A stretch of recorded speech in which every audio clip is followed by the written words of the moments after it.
Welcome to Community Crypto on CoinDesk's TV. I'm your host, Isaiah Jackson, and this week we are discussing the most influential art, the people, portraits, and process of CoinDesk's most influential annual series. If you didn't know, CoinDesk commissioned 10 artists to create portraits of these influencers with NFTs of the works available at platforms like Super Rare and Foundation. Up to 20% of the sales are going to charities of the artist's choice. And I'm joined now by two artists with me today, Federico Solmi and Pindar van Arman. And we're also joined by Adam Levine of CoinDesk, whose startup company created AI-generated portraits of 40 people who won honorable mentions in the most influential series. I want to remind you that this is not financial advice and all views are our own. Welcome to the show, guys. Hey, thanks. How are you doing? Glad to have you all. Grateful for the artists in the space that have entered into it. It's such an amazing series. And I want to start off with you, Federico. You have one of the most talked about portraits, the portrait of Elon Musk. And I wanted to ask you, what was the thinking behind the portrait, some of the inspiration, and tell us a little bit about how you created it. Yeah, the work took almost a month to create. And basically, I'm a big fan of Elon Musk. And I wanted to create like an art in which he appeared as a sort of like a great thinker, but at the same time, I wanted to represent him in a sort of like costume, so in a very satirical way. He's dressed as a character from Fritz Lang 1924 movie, The Nibelungen. And basically, the sequence starts with him like thinking like Friedrich Nietzsche, so he's very involved in thinking, and suddenly when this spaceship leave Earth, he suddenly become excited like a child. So it's a very metaphorical piece. We have a two screen and we have a frame in which his hand painted represent pretty much the symbol of the collapse of the old war, with the dollar bills in close up. Well, the process is very complicated. I use a combination of hand painted drawings, and then I create the character using 3D software like Blender, and I bring all of these assets that I develop inside the game engine called Unity. And then I start to do the animation. Sometimes I use motion capture.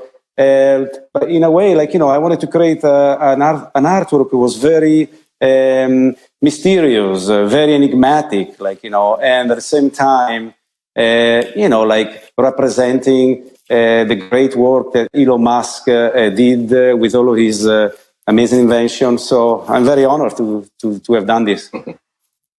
Oh, yes. A beautiful piece indeed, and definitely a multidisciplinary approach to it.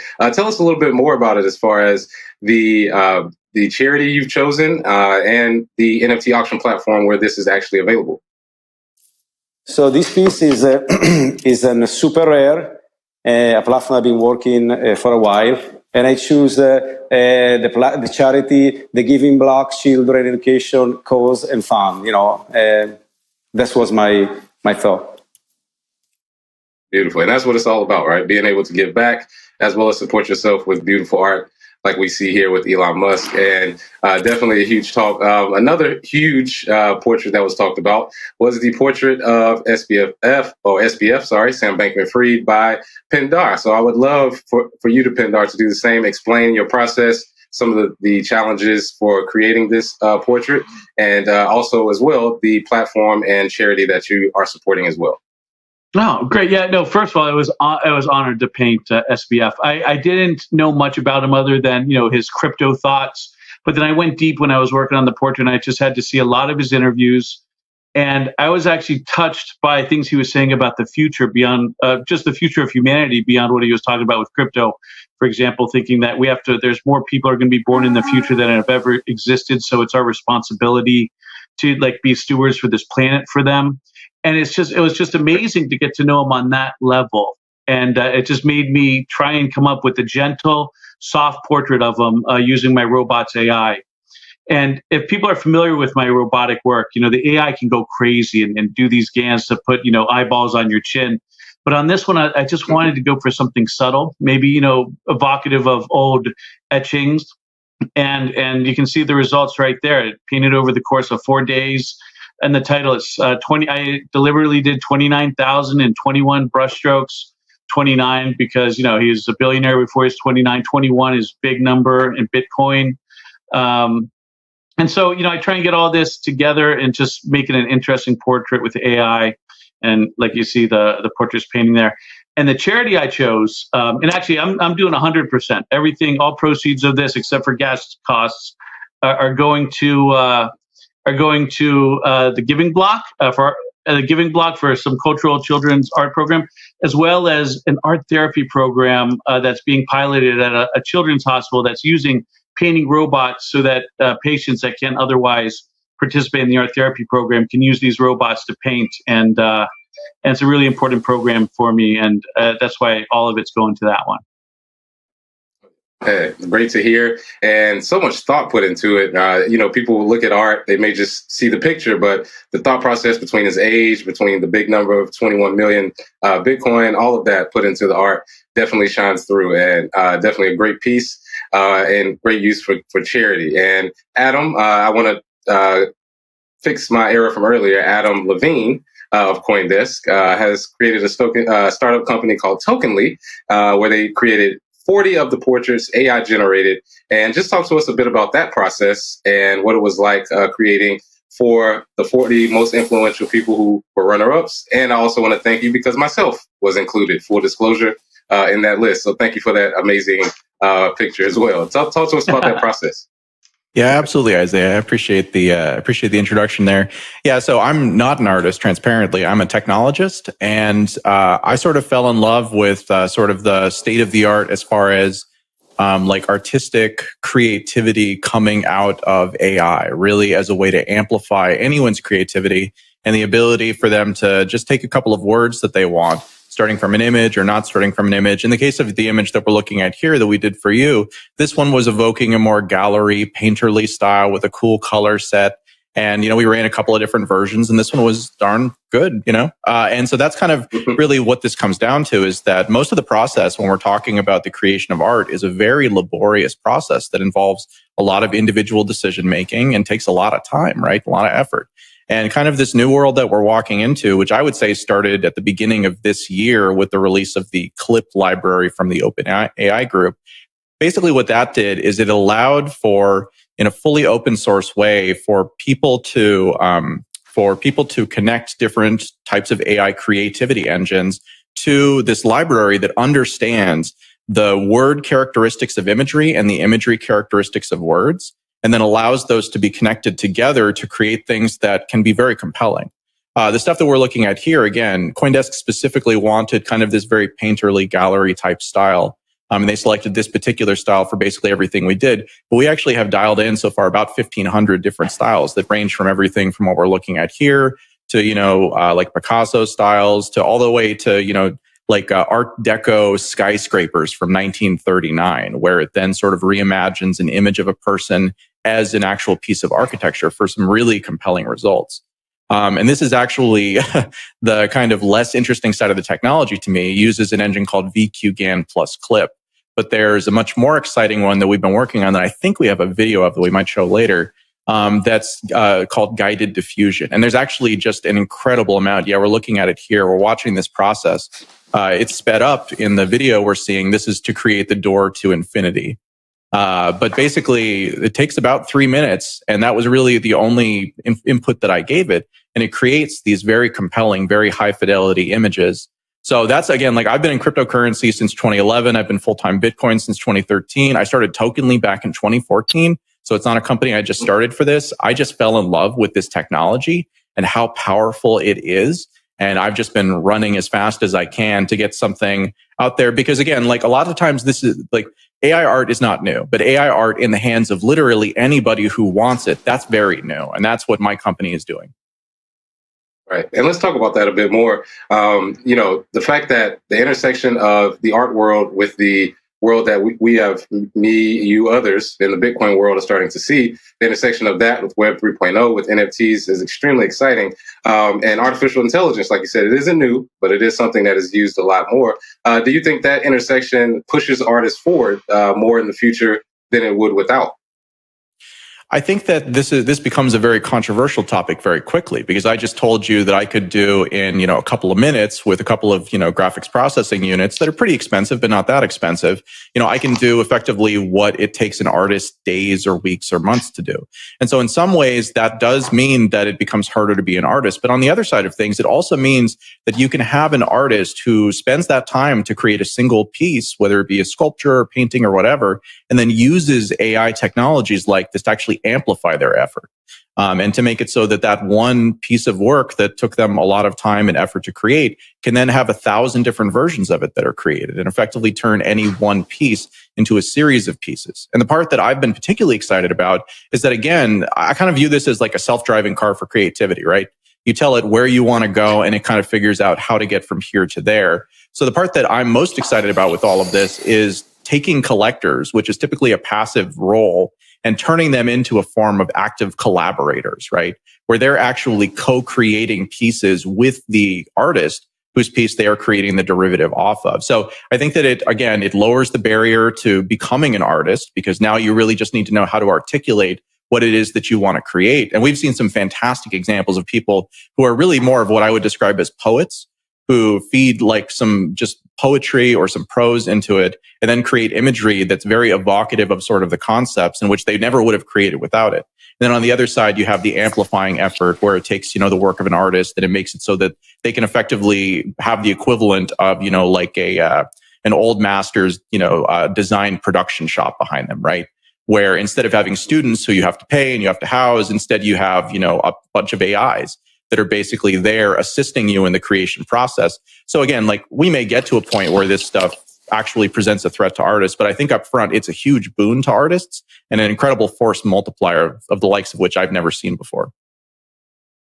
Absolutely, yes. And, like you said, it may displace some artists at first, but Federico, how do you think we can find that happy medium where you still have the ingenuity and the creativity of artists from before, but also being able to use the technology of today? What do you think is a happy medium for artists who are entering into this space? Well, if you look in my background, like, behind my back, you see like, drawings made on ink and pen, and basically since 2003, I started using gaming engine, but without basically, and digital tools, without forgetting history of art and the passion of making work by hand. And I simply decide to blend the two.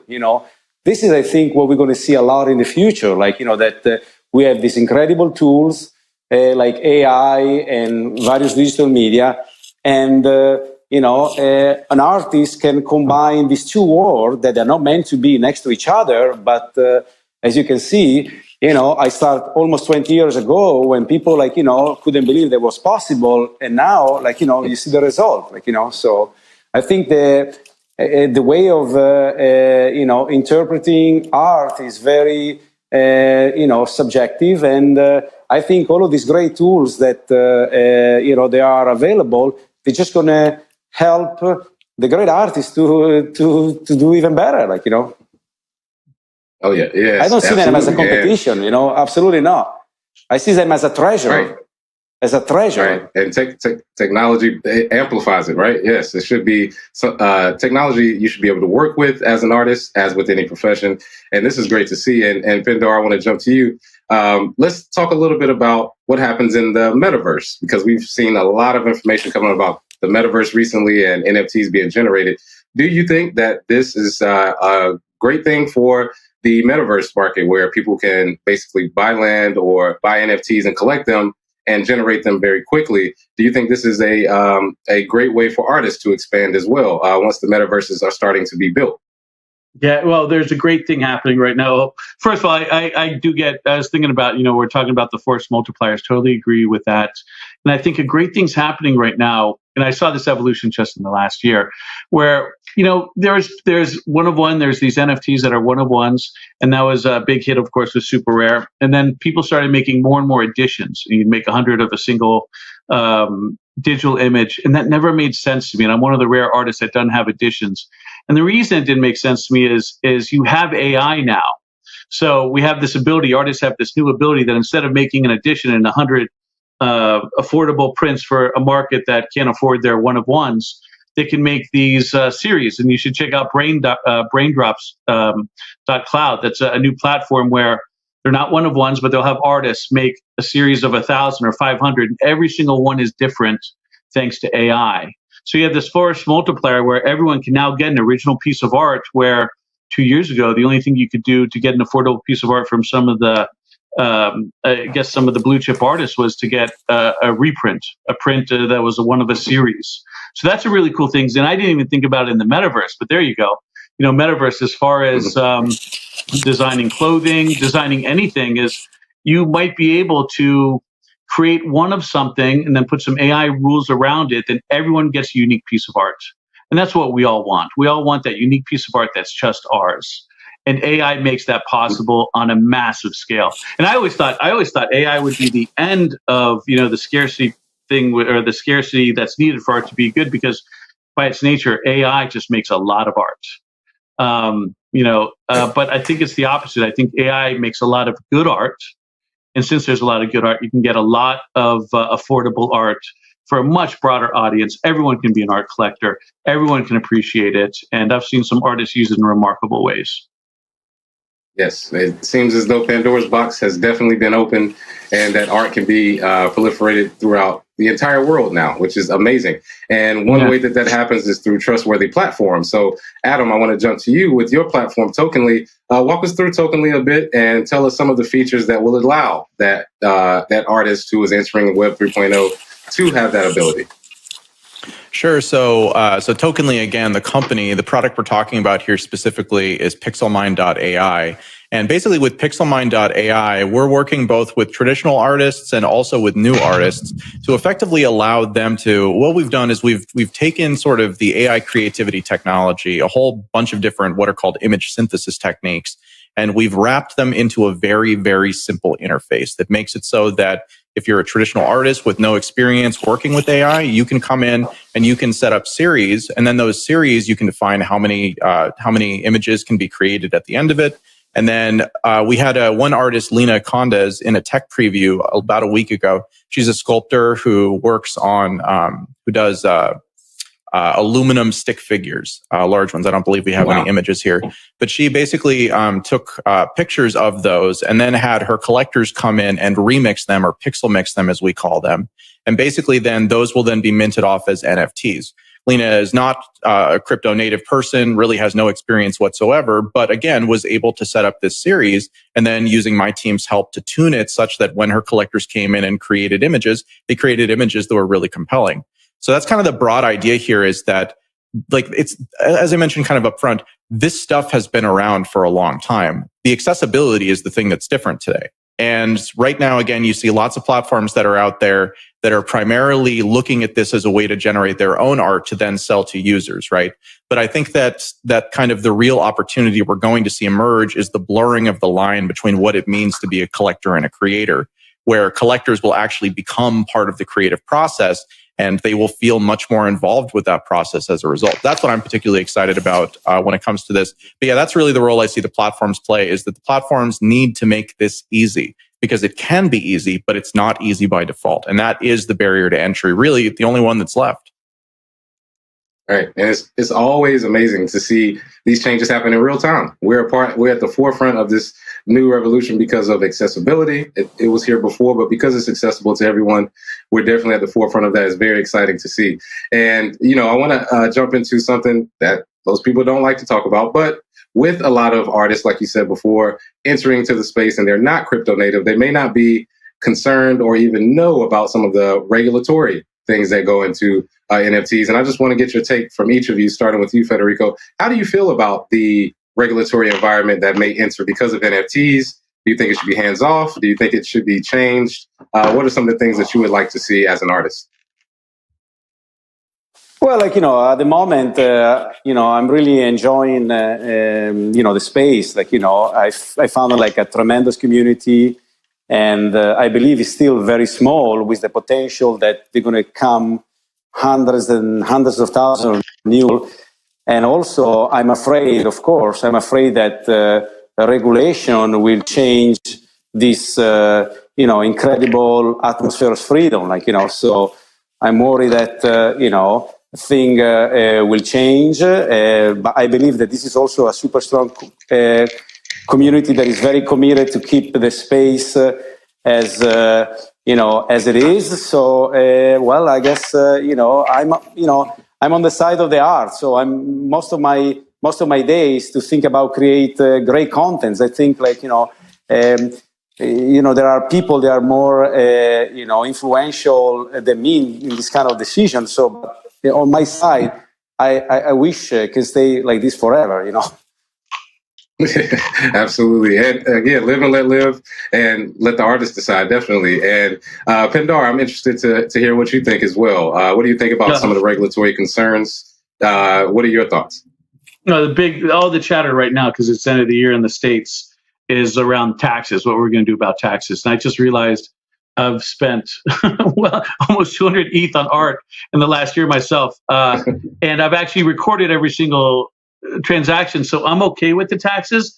I'm just worried about some other weird things I'm always hearing about that aren't clear. Like when you convert ETH to WETH, is that a taxable event? That's so unclear. And I'm just so worried that when the IRS just got beefed up here in the United States, is just going to go after us with an ununderstanding vengeance. And we're going to try and explain things like, no, you don't understand. Transferring WETH to ETH is not a taxable event. There's no change in value. But they see it as one, and all of a sudden we're just owing all sorts of taxes that we didn't plan on, even when they're honest. And I've recorded every single transaction, every sale, every purchase, every flip, and I still am worried about that. So I don't know. Maybe there's just going to be a bloodletting the first time we go through it, because it's easy to get audited on a public blockchain, and that's kind of scary for me. Right. Yes. And Adam, your take as well, because you've been around over a decade now, so you've seen this with the crypto industry and now moving towards Web 3.0. What are your thoughts about the regulatory environment around this industry? Yeah, so to the tax question, it's a real one, but I wouldn't be that concerned. Sounds like you've done everything right. And ultimately, again, even with the beefed up environment, I don't anticipate that your situation is going to be sort of a highly attractive one for them to go after. So feel a little bit better about that, although I am not an accountant. I'll just tell them it's about the art. It's about the art. Yeah, exactly. Exactly. Yeah, I mean, again, the biggest challenge, I think, so there's two sides to this question. One is, especially on the taxes side, just the lack of clarity around it. This has been a problem for 6 or 7 years at this point. It's not a new problem. Right. It's a problem they don't appear to be anxious to fix, because I think it presents a little bit of friction, right? Where this is something that if you get involved with this space, just because it's so unclear, you're trying to follow the law, but what is the law in the context of this? They kind of go back and forth, and different departments are wishy-washy about what's somebody's responsibility versus somebody else. So unfortunately, that's a game I'm kind of used to at this point. You just get comfortable with being a little uncomfortable.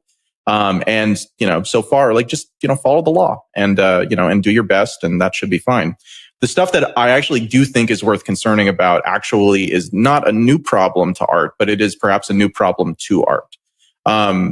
So this gets into what is or isn't a security, right? A security in the eyes of the law is an investment contract that fits certain characteristics as defined by acts that were set in place back in 1938 and 1939. So these are very, very old laws that are routinely interpreted. And so as long as I have been involved with cryptocurrency, and especially non-currency tokens, people have always wanted to do things that would very easily become security tokens. And they never appreciate that is what they want to do. So again, I'm not an attorney, but if you are an artist who's looking at this space and thinking, how do I attract someone to hold my art or to buy my art? Don't say that you're going to fractionalize it and turn it into 1,000 different pieces that people will then be able to buy. If you fractionalize something, that makes it a security. Don't say that you're going to take a percentage of the money that you earn off of this or any other piece and give it to people who have one or more of your tokens. That makes it a security because now you're promising and setting expectations around returns. There's a whole bunch of landmines like this. So again, like if it's anything to do with somebody maybe thinking they can make money off of anything outside of the value of the unique piece of art that you've sold them increasing, it's probably a security, and you would be well served to at least look into the Howey test or to talk with a lawyer who could give you a little bit of guidance and who is familiar with that. Because this is, like I said, the most common thing that I see, not just artists, musicians, all kinds of people. Everybody wants to do this because it's so attractive. But that's also why it's a heavily regulated area, and that's why it's a security. Yeah, I think we all can agree. Can we get it? Go ahead. You got it. Oh no, I get worried. Sometimes I see people mixing chance in there in the crypto market. They'll be like, if you're a holder, if you hold on to my piece for 6 months, I'm going to do a selection out of those holders for one of those 100 holders for 6 months is going to get a prize. And at least in the States, you can't mix chance with a requirement. That makes it like more of an illegal lottery. And I see a lot of that. Yeah. Do this for a chance at something, which is not kosher in U.S. law. Right. Yes, and it's a landmine. I love that you put that, Adam. Simply because, again, like you said, who regulates what? How do you regulate airdrops? How do you regulate, some of the token distribution? Like you said, if it's a security, how do you make sure that those companies are paying or that they're registered? A lot of questions, and it seems like a big game of whack-a-mole. So we'll see how that plays out. But of course, you want to keep artists going. And I just want to end here with a question for you, or for all three. Federico, I'll start with you. If the regulatory environment is not favorable, let's say they come out and they say that all NFTs are securities, this blanket statement, which I don't think will happen, do you think that will actually drive away artists, or do you think it'll just be a readjustment period? I can speak just for myself. In my opinion, I'm in love with this world, and nothing will stop me, because this is like, for me, a different way of working. Within 15, 30 seconds, I have to create artwork that deliver a message, which is very difficult in just such a short time. So, I can just speak about myself again. I'm not in the mind of other people. To me, this is for an artist like me, with a lot of experience, a lot of museum exhibit. This space is extremely interesting and is extremely fun. So, I don't want to disappoint anyone, but I'm enjoying this moment, and I will let other people answer for this question. To me, I'm very committed. I can speak for myself. Right. and Pindar, for you as well, do you think it will drive it away, or do you think this will? I think it'll drive more artists to become anonymous. I mean, you can see like the things that we're talking about that were very controversial. Or anonymous artists do it all the time, and so I might see an increase in anonymous artists to fit in with the space. That would be the big thing I see changing. Right, and Adam, for you as well, what would be the big thing you see changing? So, I mean, to the extent that a ban did happen, it would be temporary. And it would be temporary because this is not an art problem and it's not an NFT problem. This is a blockchain problem. And it's not a problem. It's actually an advantage, right? Blockchains are a fundamental reinvention of ownership technology when it comes to anything that is on the internet. And that is a fundamentally disruptive thing. And we're trying to fit this, round peg into these triangular holes that are these laws that were written back in the 1930s, right? And so, of course, they're not going to fit. They didn't have concepts for any of this stuff back then. Now, does that mean that it will be a clean transition? No, it does not. It probably will be messy. But again, it would just be such a hypocritical position to take that's to say that art NFTs specifically, or NFTs generally, are securities when we don't consider physical paintings that. And we know that lots and lots of money laundering goes on in these marketplaces. And it's not just that. Any place where you have value that can be, folded up and put into your wallet or shipped in a crate or whatever. There are huge offshore, out of jurisdiction warehouses literally full of art and artifacts that's just sitting there because it's a better taxable environment. So again, to imply that these games are played here and not everywhere else is a fundamentally flawed view of reality. And so again, to the extent that something like that would happen, it would be temporary and it would be stupid. So I'm very hopeful for the future when it comes to all of this stuff. I think that, again, NFTs and the reinvention of ownership are incredibly important. And I'm super excited about the stuff that we're doing at pixelmind.ai as a result of that.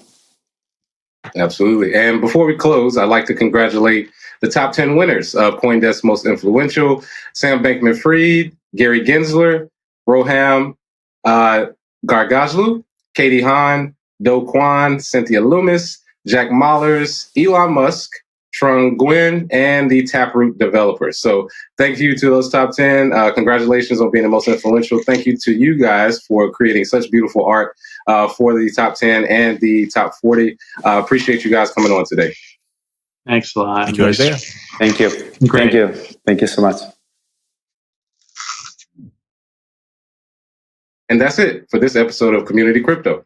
I'm your host, Isaiah Jackson, and every week we're building a global community with local crypto groups. So be sure to tune in at 4 p.m. Eastern on CoinDesk's TV. See you then.